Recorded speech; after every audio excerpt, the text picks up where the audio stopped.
Assalamualaikum warahmatullahi wabarakatuh. Kami dari kelompok 7 yang beranggotakan Dian Srianida Sopang, Murtiana Pohan, Sofia Yanti, Maulid Rahmanisa ingin menyampaikan materi tentang serat optik. Baiklah, perkenalkan nama saya Sofia Yanti ingin menyampaikan materi tentang serat optik. Di mana serat optik ini adalah fiber optik atau kabel optik yang saluran transmisinya terbuat dari kaca atau plastik yang sangat halus dan lebih kecil dari sehelai rambut, yang digunakan untuk mentransmisikan data melalui media berupa cahaya atau suatu tempat ke tempat lain dengan waktu yang sangat cepat dan data yang sangat besar. Sejarah perkembangan serat optik. Pada tahun 1930-an, para ilmuwan Jerman mewakili eksperimen untuk mentransmisikan cahaya melalui bahan yang bernama serat optik. Pada saat itu, serat optik belum dapat digunakan. Selanjutnya, pada tahun 1950-an, ilmuwan Inggris dan Jepang berhasil membuat jenis serat optik yang mampu mengirimkan gambar. Saat itu, serat optik berupa serat kaca yang dibungkus lagi dengan serat lain. Pada tahun 1958, para ilmuwan Inggris mengusulkan prototip serat optik yang sampai sekarang dipakai, yaitu terdiri atas gelas inti yang dibungkus oleh gelas lainnya. Dan selanjutnya, sekitar awal tahun 1960-an, perubahan fantastis terjadi di Asia, yaitu ketika para ilmuwan Jepang berhasil membuat jenis serat optik yang mampu mentransmisikan gambar. Dan pada tahun 1980-an, di mana serat optik sudah mampu mentransmisikan gelombang cahaya dengan efisien. Baiklah, itulah materi yang dapat saya sampaikan. Materi selanjutnya akan disampaikan oleh Dian Srianida. Baiklah, selanjutnya saya akan melanjutkan materi yaitu tentang struktur serat optik. Yang pertama yaitu core atau inti kabel, yang kedua cladding atau selubung, yang ketiga coating atau pelindung, yang keempat strengthening atau serat penguat, yang kelima yaitu jaket kabel atau selongsong kabel. Selanjutnya kode warna pada kabel serat optik. Yang pertama selubung luar. Warna luar jaket selubung warna kuning artinya serat optik single motomode. Warna jingga serat optik multimode.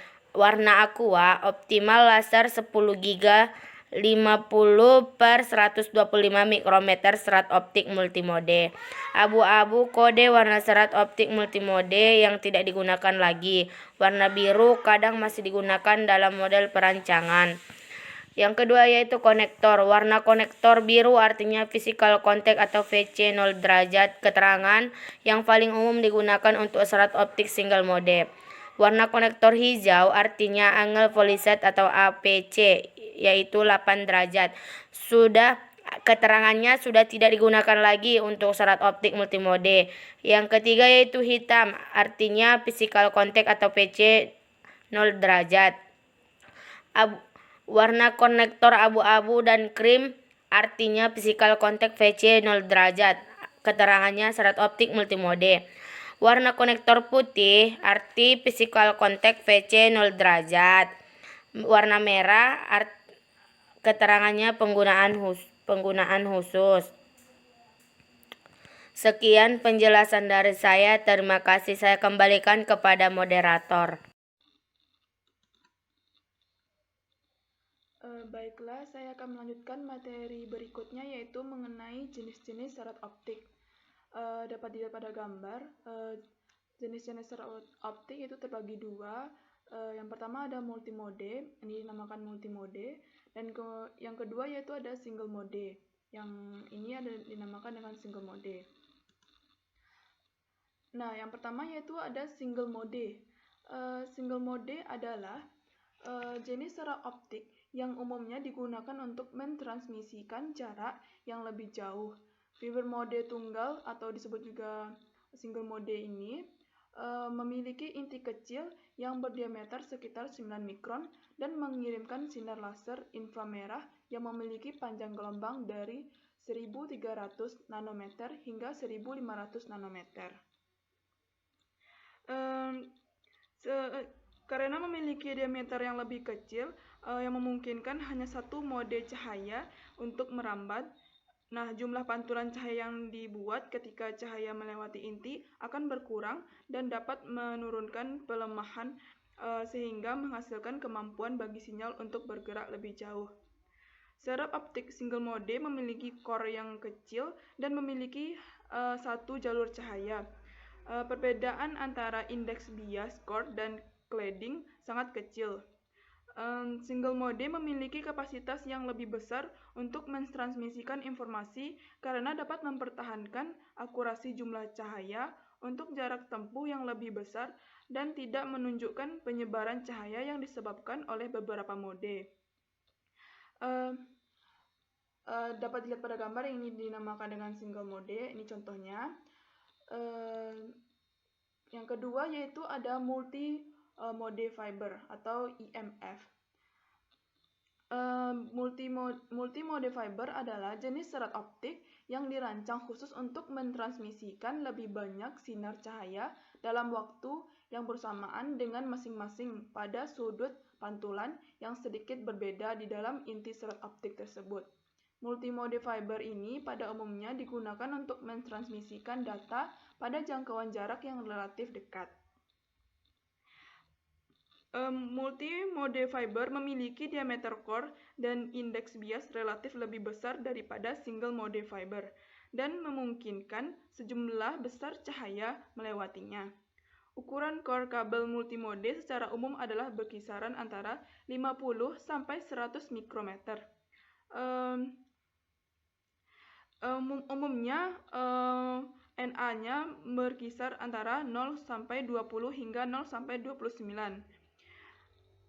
NA atau disebut juga dengan numerical aperture adalah ukuran kemampuan sebuah serat untuk menangkap cahaya, juga dipakai untuk mendefinisikan acceptance cone dari sebuah serat optik. Jenis serat optik multimode dapat dikategorikan menjadi dua macam, yaitu serat optik multimode step index dan serat optik multimode graded index.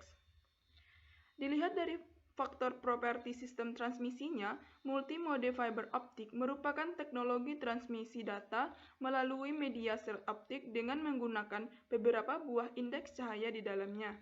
Cahaya yang dibawanya tersebut akan mengalami pemantulan berkali-kali hingga sampai di tujuan akhirnya. Sinyal cahaya dalam teknologi multimode fiber optik dapat dihasilkan hingga 100 mode cahaya. Banyaknya mode yang dapat dihasilkan oleh teknologi ini bergantung dari besar kecilnya ukuran core fibernya dan sebuah parameter yang diberikan nama numerical aperture atau disebut juga dengan INE. Dilihat dari faktor strukturalnya, teknologi multimode ini merupakan teknologi fiber optik yang menggunakan ukuran core yang cukup besar dibandingkan dengan single mode. Ukuran core kabel multimode secara umum adalah berkisar antara 50 sampai 100 mikrometer. Nah, dilihat dari perbedaannya antara single mode dengan multimode yaitu dalam hal transmisinya. Jika multimode dipantulkan, sedangkan single mode langsung ditransmisikan karena sangat sempit. Sekian penjelasan saya. Materi selanjutnya akan disampaikan oleh rekan saya.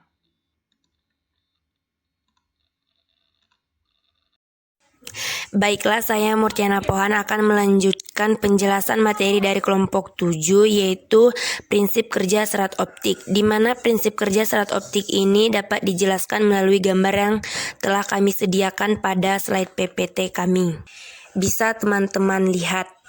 Prinsip kerja serat optik ini dapat terbagi menjadi 3, yaitu sinyal awal atau source yang berbentuk sinyal listrik ini pada transmitter diubah oleh transducer elektropik atau dioda atau laser dioda menjadi gelombang cahaya. Yang kedua yaitu gelombang cahaya selanjutnya ditransmisikan melalui kabel serat optik menuju penerima atau receiver yang terletak pada ujung lainnya dari serat optik. Dan selanjutnya yaitu pada penerima atau receiver, sinyal optik ini diubah oleh transducer optoelektronik atau fotodioda menjadi sinyal elektris kembali. Dalam perjalanan sinyal optik dari transmitter menuju receiver biasanya akan terjadi redaman cahaya di sepanjang kabel optik. Selanjutnya, aplikasi fiber optik dalam berbagai bidang. 1. Televisi kabel. Penggunaan kabel fiber optik dalam transmisi sinyal kabel telah tumbuh eksplosif selama bertahun-tahun. Kabel ini ideal untuk mentransmisikan sinyal untuk televisi definisi tinggi karena memiliki bandwidth dan kecepatan yang lebih besar. Kabel ini juga lebih murah dibandingkan dengan jumlah yang sama dari kabel tembaga. Yang kedua yaitu telepon. Memanggil telepon di dalam atau di luar negeri tidak pernah semudah ini. Dengan menggunakan komunikasi fiber optik ini, kita dapat terhubung lebih cepat dan melakukan percakapan yang jelas tanpa ada jeda di kedua sisi. Yang ketiga yaitu jaringan komputer. Jaringan antar komputer dalam satu gedung atau di seluruh struktur terdekat menjadi lebih mudah dan lebih cepat dengan menggunakan kabel serat optik. Penggunaan dapat melihat penurunan waktu yang diperlukan untuk mentransfer file dan informasi di seluruh jaringan. Yang keempat yaitu kedokteran atau dalam bidang kedokteran. Kabel fiber optik ini banyak digunakan di bidang kedokteran dan penelitian. Komunikasi optik adalah bagian penting dari metode benda non-intrusif yang dikenal sebagai endoskopi.